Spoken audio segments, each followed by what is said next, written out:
नमस्कार, मैं हूं विकास शर्मा और आप देख रहे हैं स्पीक भारत 500। आज बात करने जा रहे हैं राहुल गांधी के उस बयान के बारे में जिसने एक और विवाद पैदा कर दिया है। राहुल गांधी ने अभी जल्द में ही एक बयान देते हुए ये कहा कि भारतीय सेनाओं में अधिकतर स्वर्ण जाति के लोग ही मिलते हैं। साथ ही उन्होंने ये भी कहा कि भारत के सभी ऊंचे पद पर सिर्फ स्वर्ण जाति के लोग ही मिलते हैं।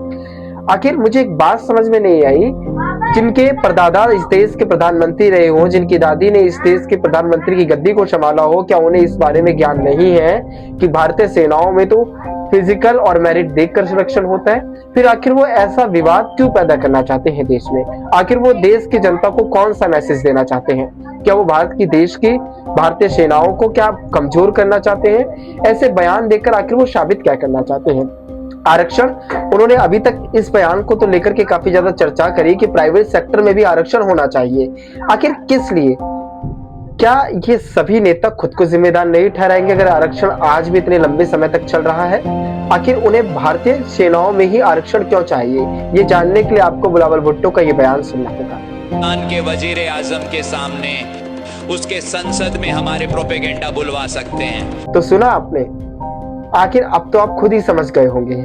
समझ ये नहीं आता कि जब आरक्षण की बात होती है तो चाहे आम आदमी पार्टी हो, चाहे कांग्रेस हो, चाहे समाजवादी पार्टी हो या फिर भारतीय जनता पार्टी, इतनी ज्यादा दिलचस्पी क्यों बढ़ जाती है इन पार्टियों में? आखिर एक बात समझ में नहीं आई। डॉक्टर भीमराव अंबेडकर ने संविधान बनाया और साथ में जब आरक्षण की बात आई तो उन्होंने साफ साफ शब्दों में यह भी कह दिया कि आरक्षण सिर्फ 10 सालों के लिए होना चाहिए। लेकिन देश की आजादी के इतने सालों बाद भी अगर आरक्षण निरंतर चल रहा है तो क्या संविधान में खोट है या राजनेताओं में खोट थी? ये राजनेता खुद को तो नहीं संभालना चाहते, लेकिन हाँ, आरक्षण के मुद्दे पर वोट जरूर मांगना चाहते हैं और इसीलिए हमेशा राजनेताओं का आरक्षण पर जरूर होता है। लेकिन सबसे गंभीर बात यह है कि हमारे देश के राजनेता अपना जमीर बेच खाए हैं।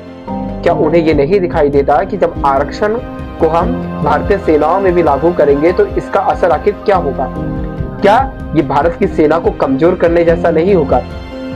ये सब कुछ कहीं ना कहीं अगर आप सोचते हैं तो आपको दिखेगा और बहुत ही क्लियर तरीके से तस्वीर भी आपके सामने आ जाएगी। हर बार जब आरक्षण की बात उठती है तो मेरे जहन में हमेशा एक सवाल आता है कि ये राजनेता और ये सभी पार्टियां कब तक आखिर ब्राह्मणों को और राजपूतों को टारगेट करती रहेंगी?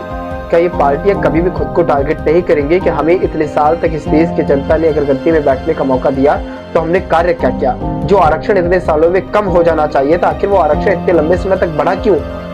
जब बीजेपी की बात आती है तो बीजेपी एक्सटेंड करवा करके आरक्षण को और 10 साल के लिए आगे बढ़वा देती है। जब कांग्रेस की बात आती है तो कांग्रेस भी सेम वही हाल करती है। पार्टियां चाहे कोई भी हो, लेकिन आरक्षण का जब मुद्दा आता है तब ये सभी पार्टियां दिलचस्पी दिखाती है। बहरहाल जो भी हो, ये सब कुछ छोड़ता हूं मैं आपकी समझ पर। स्पीक भारत 500 लाइक करिए, फॉलो करिए, कमेंट करिए, क्योंकि ये सिर्फ एक चैनल नहीं, ये एक क्रांति है आपकी और हमारी। हम सब मिलकर इस चैनल को और आगे तक बढ़ाएंगे। सिर्फ इसलिए नहीं कि रील अपलोड हो, इसलिए ताकि हमारी आवाजें राजनेताओं के भवन तक पहुंचे।